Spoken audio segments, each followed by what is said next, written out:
मैं एक बंदे को जानता था सर, वो ना लॉटरी का काम करता था। लॉटरी जब पहले चलती थी हमारे यहाँ तो लॉटरी के काम करते थे, है ना। पर मैंने कभी भी व्यू होते हैं जो आपको उन कंपनियों पर विचार करने के लिए बनाते हैं जिन कंपनियों के शेयर आपके पास हैं और क्यों है, शेयर क्यों है हमारे पास। सबसे पहले दृष्टि आपको ये देख लेनी चाहिए। वोडाफोन मार्केट जो हमारी तेज़ी के संकेतों में है, लेकिन अगर हम इधर उधर दृष्टि डालें तो बाहर के जो मार्केट है वो तो आपको गिरावट की ओर मिल रही है, लेकिन हमारी मार्केट ज़रा प्रगति की ओर है। ये एक एनालाइज होती है जिस हम बारीकियों से समझें तो मेरा मानना है कि हमें आने वाले उतार और चढ़ाव से कुछ भी फ़र्क नहीं पड़ेगा जब हमारा कुछ विषय आगे। हमेशा ये प्रॉफिट वाली प्रतिक्रिया ही चलती रहेगी? बिल्कुल भी नहीं, है ना। कुछ समय ऐसा भी आएगा जब हम ऊब जाएंगे, बोर हो जाएंगे। अभी नई काफ़ी लोगों का मेरे पास फिर से सवाल आया, सर अडानी ग्रुप तो सब कुछ सही हो गया, क्या यहाँ से खरीद लें? देखो सर, यहाँ से वो खरीदेगा जो सिप लगाएगा, 2-3 महीने की सिप लगाएगा, धीरे धीरे 5 शेयर 10 शेयर 20 शेयर। लोग वो चीज़ भूल गए हैं कि शेयरों में महीने 2 महीने 4 महीने साल भर भी हमें वेट कर जाना पड़ जाता है और शेयर प्राइस 25 पैसे ऊपर 25 पैसे नीचे पे ही अटकता नजर एनालाइज करूंगा तो वो एक सरकार की रणनीति और अपनी एक ऐसा व्यू साइकोलॉजी जो हमें डेवलप करनी चाहिए, जो आगे के व्यू हमें पहले बता दें कि आगे हमारे पास क्या ऐसी दिशा बन जाएगी जिसकी।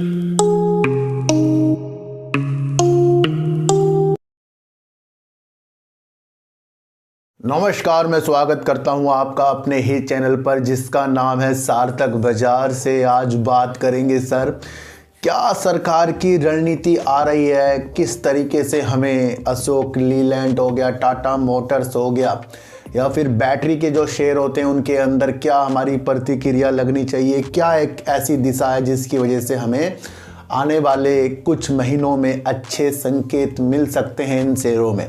देखो सर, किसी भी शेयर की जब मैं एनालाइज करूंगा तो वो एक सरकार की रणनीति और अपनी एक ऐसा व्यू साइकोलॉजी जो हमें डेवलप करनी चाहिए, जो आगे के व्यू हमें पहले बता दें कि आगे हमारे पास क्या ऐसी दिशा बन जाएगी जिसकी वजह से शेयरों के अंदर रौनक आ जाएगी।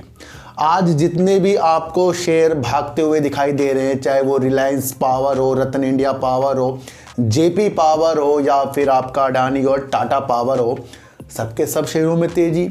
क्या ऐसी कोई रणनीति मैंने आपके लिए बीते 2 महीने पहले से बनाई है, क्या वो अब रंग ला रही है? तो उसके बारे में भी आपको एक याद दिलाऊंगा। देखो सर, यही एक एनालाइज होती है जिस हम बारीकियों से समझें तो मेरा मानना है कि हमें आने वाले उतार और चढ़ाव से कुछ भी फ़र्क नहीं पड़ेगा जब हमारा कुछ विषय आगे की ओर हो। तो आज हम इन पावर के शेयरों के ऊपर भी बात करेंगे और बात करेंगे वोडाफोन आइडिया और बात करेंगे जियो फाइनेंशियल सर्विसेज अब एक क्या नया काम करने वाला है, कितने दिनों में वो काम होगा जिसकी वजह से जियो फाइनेंशियल सर्विसेज में हमें अपनी सिप लगाने के मौके मिल सकते हैं। और बात करेंगे अडानी ग्रुप के ऊपर। आज बहुत सारी बात हो गई ना, तो इन सब के ऊपर हम बात करेंगे। देखो सर, थोड़ा सा पहले मैं आपको समझाऊं कि मार्केट जो हमारी तेज़ी के संकेतों में है, लेकिन अगर हम इधर उधर दृष्टि डालें तो बाहर के जो मार्केट है वो तो आपको गिरावट की ओर मिल रही है, लेकिन हमारी मार्केट ज़रा प्रगति की ओर है। पर आपको ये भी समझ लेना चाहिए कि जिन जिन शेयरों को भी हम खरीद रहे हैं उनके अंदर प्रतिक्रिया हमारी प्रॉफिट वाली आ रही है। क्या हमेशा ये प्रॉफिट वाली प्रतिक्रिया ही चलती रहेगी? बिल्कुल भी नहीं, है ना। कुछ समय ऐसा भी आएगा जब हम ऊब जाएंगे, बोर हो जाएंगे। अभी नए लोग वो चीज़ भूल गए हैं कि शेयरों में महीने 2 महीने 4 महीने साल भर भी हमें वेट कर जाना पड़ जाता है और शेयर प्राइस 25 पैसे ऊपर 25 पैसे नीचे पे ही अटकता नजर आता है। अभी वो दिन भी आएंगे, वो ऊबने वाले दिन भी आएंगे। हो क्या रहा है मार्केट में, अभी तो ऐसा हो गया है कि जैसे कि कोई भी शेयर खरीदो वही 10 रुपये भाग रहा है, 15 रुपये भाग रहा है। तो ये चीज़ें हमारे साथ किस तरीके से हमें अपने में काबू करना है, यहाँ सब कुछ अपने को बचा कर चलना है। देखो, मार्केट हाई पे है और कभी भी कुछ चीज़ फूटी तो कहीं ना कहीं जो आता हुआ प्रॉफिट है वो भी जाएगा। देखो, रणनीति काफ़ी लोगों को मैंने बता रखी है, पिछली 3 वीडियो पुरानी आप मेरी देख लो, उसके अंदर एक रणनीति बनाई थी कि प्रॉफिट भी बुक करना है और अच्छे शेयरों को अपने हाथों से जाने नहीं देना है। वो सिर्फ अच्छे शेयरों पे होगा, है ना, निगेटिव शेयरों पे नहीं होता वो चीज़ें। अच्छे शेयरों को अपने हाथों से जाने भी नहीं देना है और उसके अंदर से प्रॉफिट भी लेना है। वो मंशा मैंने आपको बीते दिनों बताई थी और वही मंशा सर आगे आपको कंटिन्यू करनी पड़ेगी। उसके बिना कुछ भी आप मार्केट को नहीं जीत पाओगे। देखो सर, बहुत से लोग क्या कहते हैं, आपने सुना होगा कि बड़े बड़े लोग कहते हैं कि हम ज़्यादा लॉस तो देख लेते हैं, थोड़ा प्रॉफिट नहीं देख पाते। कई बार इस तरीके से होता है कि कुछ आता आता प्रॉफिट, उनकी बातों को सोचकर वो प्रॉफिट भी निकल जाता है, फिर वो लॉस में आ जाता है ना। देखो सर, वो लोग मजबूत हैं। मैं आपको फिर बता के चलाऊँ, हमारे और आपके पास इतना पैसा नहीं है कि हम अपने आते हुए प्रॉफिट को और गुना देख लेंगे। हम कब देखेंगे? जब हमारे पास अच्छा पैसा होगा, अच्छा हमें दृष्टि होगी और एक दूसरा अकाउंट होगा हमारे पास। मैं आपको बार बार दूसरे अकाउंट के लिए क्यों इस दिलचस्पी दिखाता हूँ, क्योंकि हम वहाँ पर जीत जाते हैं कुछ चीज़ों के साथ ना, फिर हम अच्छे शेयरों को अपने हाथ से जाने नहीं देंगे। तो लिंक डिस्क्रिप्शन में, जिसे भी अकाउंट खुलवाना है वो मेरे लिंक से सर खुलवा सकता है, एंजल वन का। देखो सर, मैं आपको एक चीज़ बताऊं कि अच्छे शेयरों को कभी अपने हाथों से जाने देना नहीं है और ये भी नहीं समझना है कि जल्दबाजी में जो हमें प्रॉफिट आ रहा है वो आगे बहुत सारा गुना हो जाएगा, है ना। कुछ जब हमारा प्रॉफिट हमें आता हमारे हाथ से निकल जाता है तो फिर उन्हीं की बात सोचकर हमें दुख सा होता है, यार उन्होंने तो कहा था कि रख लो, रख कर ही फ़ायदा। देखो, रख कर तो फ़ायदा है ही, लेकिन उसके लिए हमारे जज्बात जो हैं उसे कौन संभालेगा। जज्बात को मजबूत होने में बहुत वक्त लगता है। नए लोग नहीं जज्बात को अपने मजबूत कर सकते, वो पिघल जाते हैं, है ना। और अगर किसी ने अपने जज्बात को मजबूत करके वो चीज़ देखी तो वो लॉस दिख गया, तो फिर वहाँ पर अपने जज्बात को मजबूत करना है कि भाई हमें लंबे समय के लिए रखना है। तो मेरा मानना है कि जब हम इस काबिल हो जाएं कि हमारे पास ज़्यादा पैसा हो जाए, यानी ज़्यादा, इतना भी नहीं ज़्यादा, मतलब इतना हो जाए कि हम और मार्केट गिरने पे शेयरों को खरीद सकते हैं, एवरेज कर सकते हैं, पर वो मार्केट के पैसे निकाल कर ही, यानी प्रॉफिट से ही शेयर खरीदें। तो इस तरीके से भी भावना हमें लेकर साथ साथ चलनी है। मैं आपको इतनी से एक बात बता दूँ, तो अपने प्रॉफिट की मंशा को थोड़ा थोड़ा चखने की आवश्यकता हो रही है और आगे आपको अपने व्यू के अनुसार देखना है कि अगर गिरावट हुई तो क्या मैं अपने को संभाल सकता हूँ। तो ये मैं आपको थोड़ा सा बता रहा हूँ, इसको समझने की ज़रूरत है और इसे समझ ही जाएगा, क्योंकि ये कभी ना कभी तो गाड़ी पटरी से तो उतरेगी ना, वो उस चीज़ के लिए भी हमें तैयार रहना चाहिए। देखो सर, कभी काफ़ी लोगों का मेरे पास फिर से सवाल आया, सर अडानी ग्रुप तो सब कुछ सही हो गया, क्या यहाँ से खरीद लें? देखो सर, यहाँ से वो खरीदेगा जो सिप लगाएगा, 2-3 महीने की सिप लगाएगा, धीरे धीरे 5 शेयर, 10 शेयर, 20 शेयर, 30 शेयर, 40, 50, जिसकी जो क्षमता है ना। तो वो चीज़ों को भी आपको झेलना है कि यहाँ पर अब अडानी ग्रुप में 3 महीने का समय है, जिसके लिए 2 जाँच से भी करेगा, उसके लिए कोर्ट ने समय दिया। तो यहाँ पर 3 महीने हमारे पास आ गए हैं, तो 3 महीने में उतार चढ़ाव काफ़ी रहने वाला है। और मैं आपको समझा दूँ, अगर आपकी मंशा शेयरों को खरीदने की है तो वो थोड़े थोड़े शेयरों के साथ आगे बढ़ने की होगी और कभी भी गिरावट, कभी भी उछाल इन चीज़ों के साथ हो सकते हैं ना, क्योंकि हमारे पास जो चौथा मौका मैंने आपको बताए रखा है वो है, आने वाला है वो, तो उसकी तैयारी आपको करनी है। जल्दबाजी में शेयरों को ज़्यादा मत खरीदना। मैं आपको फिर बता रहा हूँ, एवरेज करने की स्थिति भी थोड़ी कम करनी पड़ेगी। वैसे मैंने आपको सुबह ही एक अपनी चीज़ों के साथ बता दिया था ना, ये चीज़ मैंने आपको, तो फिर बता रहा हूँ, अडानी ग्रुप से थोड़ा सा हमें मजबूती तरीके से लंबा व्यू 3 से 6 महीने का बनाकर ही देखना पड़ेगा। और शॉर्ट टर्म में देखा तो कहीं ना कहीं आप धोखा खा सकते हो, तो ये भी आपको ज़रूर बताना था। देखो तो जब सरकार एक रणनीति तैयार कर रही है फेम 3 के लिए, और फेम 3 में वो करीब 26,000 करोड़ रुपए की सब्सिडी चीज़ जैसी या PLI स्कीम जैसी चीज़ों को वो कर रही है, जिसके अंदर ज़्यादा से ज़्यादा वो भारी सार्वजनिक वाहन जो होते हैं, बस जो होते हैं, उसके अंदर यानी सरकारी बसों के अंदर ज़्यादा से ज़्यादा वो निवेश करने की चीज़ों के साथ, यानी कि निर्माण हो गया या कुछ उपयोग चीज़ें लगने वाली होगी, उसमें वो सब्सिडी या PLI स्कीम के तहत 26,000 करोड़ रुपए। लेकिन इसके अंदर आपको 2 पहिया वाहन भी आ गए, इसके अंदर आपको बस भी आ गई और 3 पहिया वाहन भी आएंगे, और अन्य जो भी EV से चलती है वो चीज़ें ज़रूर से ज़रूर आएगी। तो इसके लिए सरकार ने खाका तैयार कर दिया है। तो इन सारी चीज़ों के लिए 26,000 करोड़ रुपए की चीज़ों के साथ सरकार उतर रही है। और यहाँ से आपको एग्जैक्ट बैटरी और बैटरी के शेयर तो मैंने आपको पहले बता रखे हैं, और अशोक लीलैंड और आपको टाटा मोटर्स पर विशेष ध्यान देना चाहिए, क्योंकि अगर ज़्यादा से ज़्यादा सरकार का दिमाग सार्वजनिक क्षेत्र के भारी वाहनों के लिए, बस के लिए है, तो वहाँ पर आपको बीते दिनों देखने को ही मिला है कि सरकारी टेंडर भी जिस तरीके से अशोक लीलैंड और टाटा मोटर्स ही पकड़ रहे हैं। तो दूर की दृष्टि वाला मैंने आज आपको एक दिशा दिखा दी है इस दिशा को आपको समझना है। सरकार ज़्यादा से ज़्यादा बसों पे दिमाग लगा रही है कि इस तरीके से उनको फ़ायदा होए, है ना। और जो स्कूटी पर कुछ जो भी सब्सिडी देती है तो वो बीते दिनों बाद में वो हटा भी सकती है। तो यहाँ से एक चीज़ हमारे सामने आ गई, सरकार बसों को जल्दी से जल्दी प्रोत्साहन देकर सार्वजनिक क्षेत्र की बसें जो भी ऑर्डर कंपनी लेती हैं उनको कुछ चीज़ें करके यहाँ पर अपनी चीज़ों को अच्छी तरह बसों पर ला रही है। तो यहाँ से भी एक हमें अच्छी दिशा देखने के लिए आगे मिल गई है। तो ये भी आपको समझ, ये एक व्यू होते हैं जो आपको उन कंपनियों पर विचार करने के लिए बनाते हैं जिन कंपनियों के शेयर आपके पास हैं और क्यों है, शेयर क्यों है हमारे पास। सबसे पहले दृष्टि आपको ये देख लेनी चाहिए। वोडाफोन आइडिया जहां एलन मस्क की न्यूज़ से गिरा, तो आज कोई भी ऐसी न्यूज़ नहीं जिसकी वजह से इसके अंदर इतनी तेज़ी, बल्कि अगर अक्टूबर 2023 का डाटा ट्राई के अनुसार जो आया है, जिसके अंदर वोडाफोन आइडिया ने अपने सब्सक्राइबरों को ही खो दिया है, जो करीब 20.4 लाख सब्सक्राइबर इसके खो गए। जो सितंबर में भी इन्होंने 7.5 लाख उपयोगकर्ता यानी कि सब्सक्राइबर खोए थे। अब अक्टूबर का भी डाटा निकल कर आ गया है ट्राई के द्वारा, जिसके अंदर 20.4 लाख यानी 7.5 तो पहले खो दिए, अब 20.4 लाख अब खो दिए। तो यहाँ तो वोडाफोन आइडिया की थोड़ी सी निगेटिव चीज़ है, फिर भी शेयर भागा जा रहा है। वो तो अब क्या पता, कुछ लोगों को फंड की चीज़ों के बारे में पता हो, पर हमें तो नहीं पता। जब तक कि हमें नहीं पता लगेगा तब तक कि हम उसके अंदर वो चीज़ों के साथ नहीं उतरते सर, है ना। तो यहाँ तो थोड़ी निगेटिव न्यूज़ है। आपको समझना है कि जब भी ट्राई की ओर से कोई डाटा आ रहा है तो वहाँ पर आपको देखने को ये मिल रहा है कि वहाँ पर वोडाफोन आइडिया अपने सब्सक्राइबर को खो रहा है। तो ये क्या न्यूज़ आपके दिमाग में डाल रही है, क्योंकि किसी भी ऐसी कंपनी के लिए सब्सक्राइबर होना बहुत ज़रूरी है। फिर भी कुछ रणनीति फंड और 5G और सरकार की रणनीति और हमारे कुमार मंगलम जी की रणनीतियों पे टिकी है। उन चीज़ों के ऊपर निवेशकों को भरोसा है, और वो भरोसा कब तक कामयाब होगा उस पर हमारा विषय चलेगा। तो सर मैं यहाँ किसी भी शेयर को नहीं बता रहा हूँ, फिर कह रहा हूँ, फिर कहेंगे लोग बाग आप निगेटिव बता रहे हो। सर निगेटिव तो कल की अगर आप वीडियो समझ लो तो वहाँ पर आपको ना वोडाफोन आइडिया निगेटिव दिख रहा है, ना आपको सुजलॉन एनर्जी निगेटिव दिख रहा है। पर रणनीति अगर आप समझो तो वो तो आपको देखनी पड़ेगी कि जो भी न्यूज़ आएगी वो मैं आपको ज़रूर से ज़रूर बताऊँगा, है ना। तो वो भी आपको समझ कर चलना पड़ेगा।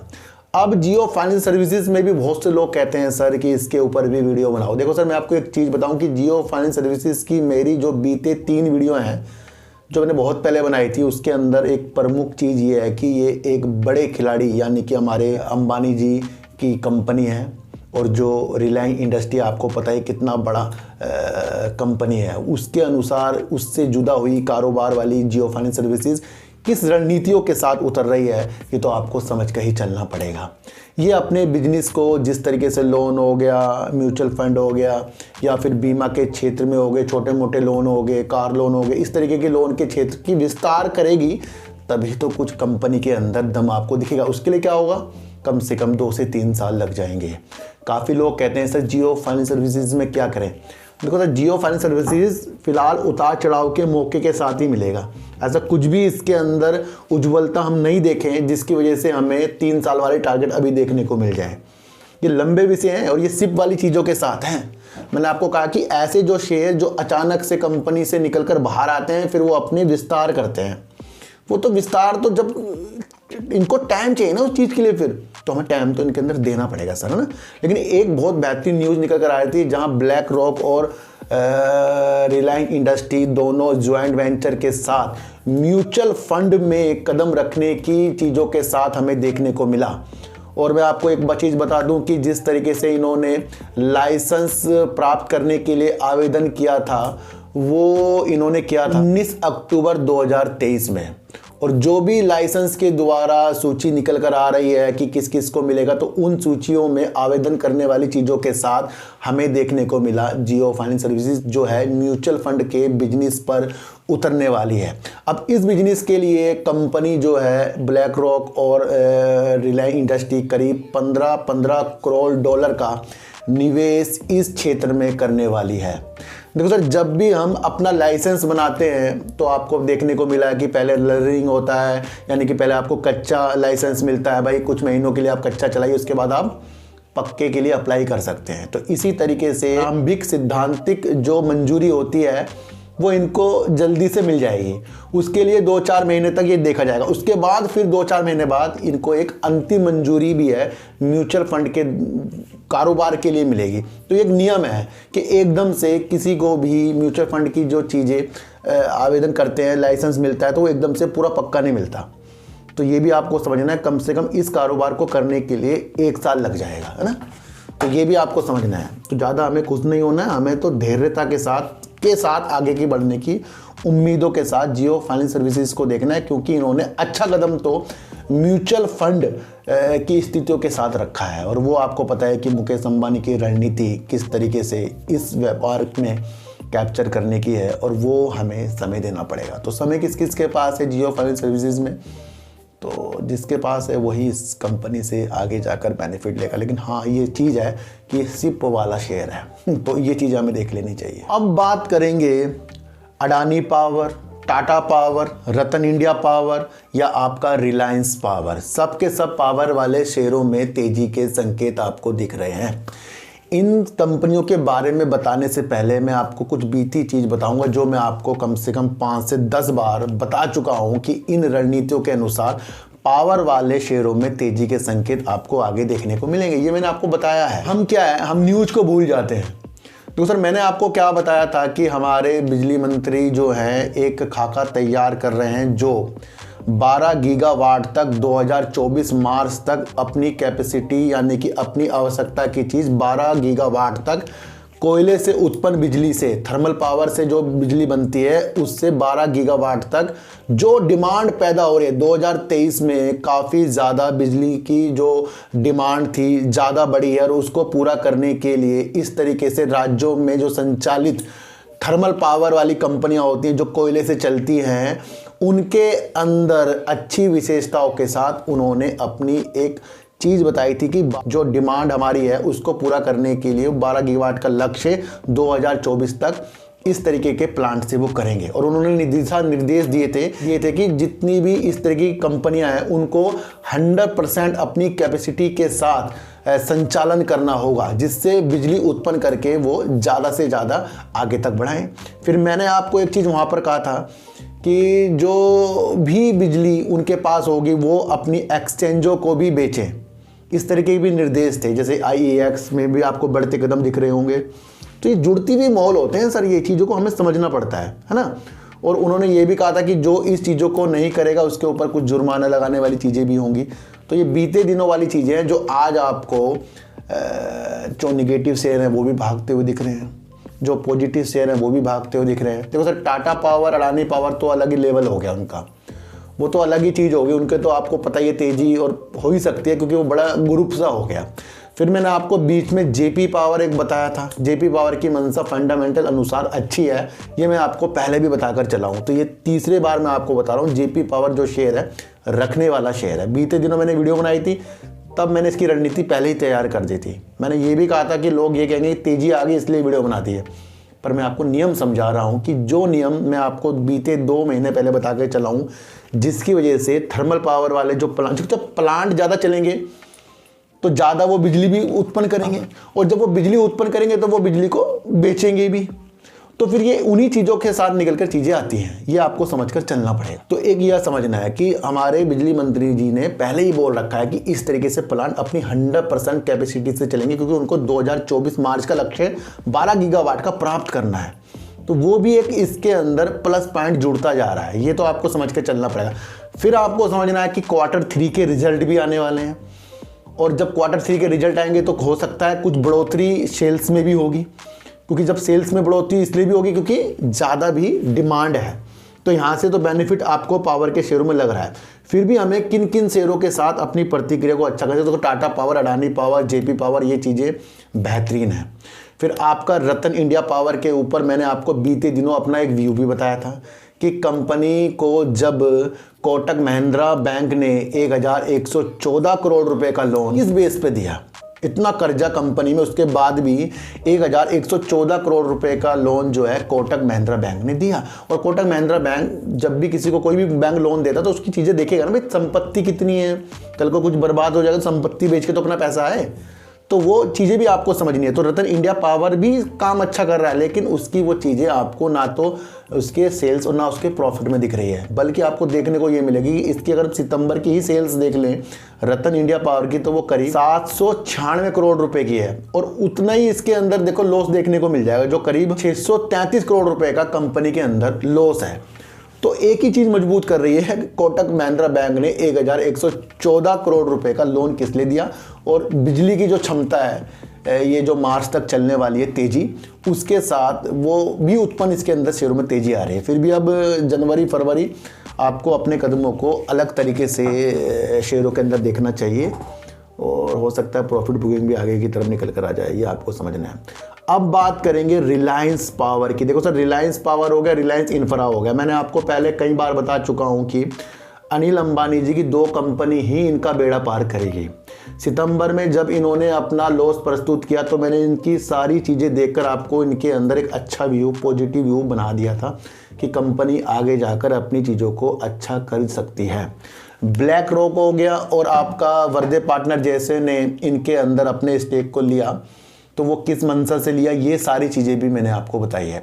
बीते दिनों मैंने आपको कहा था कि एनटीपीसी की 2 कंपनियां जो हैं, जो एनएचपीसी में मिलने वाली बात हो रही थी, जिसके सी इंडिया जो है एनटीपीसी की ही कंपनी है, लेकिन उसने एक चीज़ जीत ली थी जो 1200 मेगावाट की एक अरुणाचल प्रदेश में एक कंपनी, एक कलाई परियोजना जो जल विद्युत पर आधारित है, जो 1200 मेगावाट की है, उसके लिए भी हस्ताक्षर हुए थे। तो आपको समझना है कि जो वो 1200 मेगावाट की कलाई जल विद्युत जो कंपनी है वो किसकी है, आपको पता है वो किसका प्लांट है? वो है सर अनिल अंबानी जी का। और अनिल अंबानी जी अपनी इस प्लांट को DHTC यानी कि एनटीपीसी की कंपनी को बेचने के लिए हस्ताक्षर भी कर चुके हैं, जो कर 128.39 करोड़ की चीज़ों के साथ अपना ये चीज़ जो है कंपनी को बेच रहे हैं। तो आपको समझना है कि अनिल अंबानी जी का जल विद्युत की एक चीज़ बिकने के लिए हस्ताक्षर हो चुकी है, और जो इससे पैसा आएगा वो कंपनी के कारोबार में लगाएंगे, ये कंपनी आर पावर कह रही है। तो ये मिलती मुलती सारी चीज़ें हमारे सामने निकल कर आ रही है। देखो सर, अगर कंपनी के ऊपर हम एक चीज़ दृष्टि डालें तो कंपनी की सेल्स बड़ी ज़बरदस्त है। अगर हम सितंबर की इनकी अगर सेल्स देख लें रिलायंस पावर की, तो करीब आपको देखने को मिलेगा 2053 करोड़ की सेल्स है इनकी रिलायंस पावर की। तो ये सेल्स कम नहीं है सर, 2053 करोड़ की सेल्स करना, और वो भी ऐसी कंपनी जिसके ऊपर कर्जा भी है और जिनकी मालिक की कई कंपनियां आपको देखने को दिवालिया या फिर बिकती हुई नज़र आ रही है। तो ये कंपनी तो कर रही है बेस्ट काम, लेकिन कंपनी के अंदर आया था पिछले बार लॉस, जो करीब 238 करोड़ रुपए करीब का है। तो इतनी तेज़ी इस कंपनी के अंदर आना, इस बात की भी चीज़ें दृष्टि दिखा रही है कि क्या इस बार इनका रिजल्ट अच्छा आ सकता है। क्या बड़े बड़े निवेशकों को ये चीज़ें के बारे में पता लग गया कि जिस तरीके से इनकी सेल 2053 करोड़ है, इसको ये बढ़ा सकते हैं? क्या वर्दे पार्टनर या फिर ब्लैक रॉक जैसी रणनीतियाँ या फिर इनकी जो अभी को बिकने के लिए तैयार हुई है, क्या उससे जो पैसा आएगा ये अपने कारोबार में लगाएंगे? तो वो भी इसकी एक तेज़ी हो सकती है। और मेरा मानना यह है कि जिस तरीके से थर्मल पावर प्लांट जो अपनी पूरी कैपेसिटी के साथ चलने वाले चीज़ें आई हैं, मुझे वो ज़्यादा इम्पोर्टेंट लगता है। तो अब ये लेवल पर जो ये शेयर आ गया है, जिसने किसकी कल्पना नहीं की होगी, तो अब इसके अंदर क्या करना है? देखो सर, जल्दबाजी बिल्कुल भी ऐसे शेयरों को खरीदने में ना करें जो अपने उस लेवल पर आ गया हो। अगर वहाँ से गिरा तो हमारे फंसने के चांस ज़्यादा हो जाते हैं। तो जब भी इस तरीके के शेयर आपको देखने को मिले और आपका मन करता है यार खरीद लूँ, क्योंकि हमने इसे 10 पर देख रखा था, फिर हमने 12 पे देखा, 13 पे देखा, 14 पे देखा, 20 पे देखा, 31 पे आ गया, तो यहाँ पर अच्छा मौका हो सकता है, इसे खरीद लें। लेकिन सर मेरा मानना है कि कंपनी के अंदर वो प्रॉफिट, वो सेल्स और जितनी भी चीज़ें कंपनी कर रही हैं वो हमारे सामने अच्छी तरह निकल कर ना आए, तब तक के ज़्यादा शेयरों के साथ ऐसी कंपनियों के अंदर नहीं जाना है।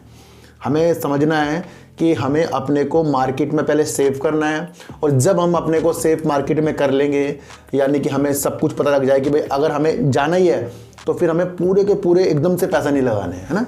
क्योंकि कुछ चीज़ों में जब हमारा ज़्यादा पैसा लग जाता है फिर वो लॉस हमें दिखाता है, फिर हमें अपनी गलतियों का एहसास हो जाता है ना।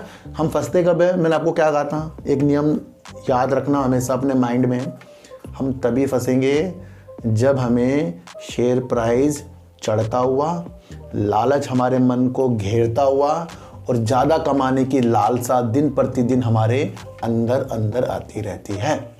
मैं एक बंदे को जानता था सर, वो ना लॉटरी का काम करता था। लॉटरी जब पहले चलती थी हमारे यहाँ तो लॉटरी के काम करते थे, है ना। पर मैंने कभी भी उनके साथ वाले जो उनकी लॉटरी खरीदते थे उनको खुश होते कभी नहीं देखा। एक दो बार वो खुश होते थे पर वो पूरे महीने दुखी रहते थे, कभी इससे उधार ले लिया कभी उससे उधार। लेकिन जो लॉटरी का काम करता था वो हमेशा खुश रहता था, वो हमेशा मैंने उसको खुश देखा। लेकिन जो खरीदता था अमीर बनने के लिए, करोड़पति बनने के लिए, वो हमेशा लॉस में रहता था। क्यों? क्योंकि उसको जल्दी से करोड़पति बनना था। तो ये जो काम है सट्टे वाले काम नहीं है हमारे मार्केट के। ये आपको समझना कि लॉटरी बेचने वाला तो अमीर हो सकता है, लेकिन लॉटरी खरीदने वाला कभी कभी देखने को मिलेगा कि एक आधे की लॉटरी लगती होगी, बाकी फंसते ही जाते हैं। तो वो क्यों होता है? क्योंकि हमें लालच होता है। तो मैंने कभी नहीं देखा उनके आसपास के लोगों को मुस्कुराता हुआ, अच्छा करता हुआ। पर बेचने वाला खुश रहता है, क्योंकि खुद तो खरीदता नहीं, वो तो सिर्फ बेचता है ना। जितने भी डीमैट अकाउंट हैं, इनकी जो मालिक हैं, ये सब खुश हैं। और अगर आप भी खुश होना चाहते हो तो फिर इन्वेस्टमेंट और तरीके से चीज़ें करने की दोबारा देखें। ये नहीं कि हमने ऑप्शन ट्रेडिंग करके इंट्राडे करके अपने दिमाग का बोझ ले लिया, सिर का दर्द ले लिया। तो समझिए, बहुत अच्छी बात बता रहा हूँ। अब इस लेवल पर शेयर है, अगर आपको लगता है ये और 3 गुना 4 गुना होंगे तो ज़्यादा पैसा अपना फिर भी नहीं लगाना है। यानी कि अगर आपको 100 रुपये के शेयर खरीदने हैं तो स्टार्टिंग में 25 रुपये के शेयर खरीदो। अब कैलकुलेशंस कर लो कि आपके पास कितना पैसा। स्थिति को भी आपको देखना। और जो भी बिजली की कंपनियों में तेज़ी आ रही है वो मैंने आपको सारी विधि बता दी है, इसको आपको समझकर चलना पड़ेगा। जियो फाइनेंशियल सर्विसेज ने म्यूचुअल फंड की तरफ अपनी प्रतिक्रिया को देखा। लाइसेंस मिलने के बाद भी, फिर पक्का लाइसेंस मिलने के बाद भी 1 साल इनको इस कारोबार में लगेगा। म्यूचुअल फंड की चीज़ों के साथ जिस तरीके से कंपनी ने अपने को प्रदर्शित किया, तो ये अपने ऊपर एक कड़ी जोड़ती जा रही है। तो जब इस तरीके से कंपनी काम करती है तो दूर की दृष्टि हमें देखने को मिल जाती है। फेम 3 का चीज़ें तैयार हो रही है और ज़्यादा से ज़्यादा ईवी वाहनों में, सार्वजनिक वाहन जो हैं उसके अंदर ज़्यादा जोर सरकार देगी। और टोटल जो 26,000 करोड़ रुपए का इस तरीके का जो पैकेज है वो हर एक एंगल से, 2 व्हीलर हो, 3 व्हीलर हो, कार हो या फिर आपका बसें हों, उनके लिए चीज़ें हैं। पर ज़्यादा से ज़्यादा उसके अंदर एक लाइन आई है कि ज़्यादा से ज़्यादा बसों पर सरकार ये चीज़ें करेंगी। तो यहाँ से आपको अशोक लीलैंड और टाटा मोटर्स दूर की दृष्टि के साथ, अच्छी विधियों के साथ, बैटरी वाली कंपनियां भी अगले दृष्टि के साथ देख लेनी चाहिए। वोडाफोन आइडिया ने सितंबर के बाद अपने सब्सक्राइबर को खोना जारी रखा, पर शेयर में है बढ़त। वो क्यों है उसकी भी चीज़ें कल आपको देखने को मिल सकती है। क्या पता कोई न्यूज़ आज ही रात को कोई गुड न्यूज़ आ जाए। और गुड न्यूज़ का मैं इंतजार है इसके अंदर, फंड और 5G। और फंड आएगा तो 5G ऑटोमेटिकली होगा, है ना। निवेशकों को हमेशा अपने कदमों को तब आगे बढ़ाना चाहिए तब उनको ये पता लग जाए कि हमारा पैसा आगे जाकर डूब भी सकता है ना। तो तब आपको अपनी दृष्टि को तरफ देखना चाहिए। ये नहीं कि आपने किसी के कहने पे शेयरों को खरीद लिया फिर बाद में सोचो यार वो चीज़ तो हुई नहीं, है ना। तो अपने को पहले सेव कीजिए, हर एक तरफ से कंपनी के बारे में आपको जानना पड़ेगा। तो सर आज की वीडियो को बिल्कुल दिल से समझना है। जो शेयर ऊपर की तरफ है क्यों है, अगर हम खरीदें तो कहीं हम फंस ना जाएं, ये भी आपको समझना है। मार्केट हाई पे है, बाकी जगह की जो मार्केट है वो गिरती जा रही है और हमारी मार्केट अच्छे संकेतों की दृष्टि दिखा रही है, फिर भी अपने को सेव करके आपको चलना पड़ेगा। तो सर सच्ची वीडियो देखिए, अच्छी वीडियो देखिए, समझ कर देखिए। किसी की भी बातों में आपको आना नहीं है, चाहे मैं क्यों ना हूँ। अपनी दृष्टि को ज़्यादा अच्छा कीजिए, अपनी एनालाइज को बहुत मजबूत कीजिए और पैसा निवेश जो है इन्वेस्टमेंट में कीजिए, और बिल्कुल वो भी सोच समझ कर ही करना पड़ेगा। तो सर चींटी को आटा दीजिए, गाय को रोटी दीजिए और अपने बच्चों को ज़्यादा से ज़्यादा प्यार कीजिए, क्योंकि बच्चे ही आपकी मासूमियत से किस्मत पलटेंगे। तो फिर मिलेंगे आपसे नई वीडियो के साथ, जब तक के लिए नमस्कार।